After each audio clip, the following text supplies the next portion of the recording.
Demak, eng yaxshi o'yinchi Jamshid Umarov. O'z nihoyasiga Va keyingi bosqichga chiqdi.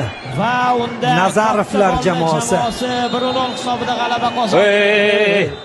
Uchrashuvning eng yaxshi futbolchisi 17-raqamda Mana shunisi kerak emas. Kerak emas. Ertaga to'xtatib qo'yishligi mumkin. Jamshid Umarov chidasha olmayapti. Yutqiziq va Mana shunisi kerak emas. Hozir o'zi Dilshod Nazarovda ayb bo'ldi menimcha. Yo, gap bu yerda Dilshod emas, bu yerda Ozod edi, keyin bunaqa qilib baribir. Ozodmidi?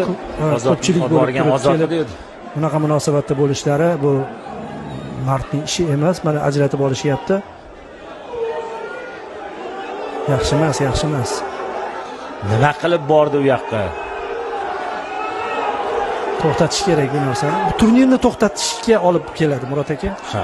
Yo, o'zi o'yin tugadi. Nima qilasan borib? Mayli, yakunlaylik. Ha, yakunlaymiz 1-0. Yana davom etyapti, qarang. Yana davom etyapti. Ha, to'g'ri qilishyapti hozir. Olib chiqib tashlashyapti. Olib tashlab, shunaqa qilish kerak.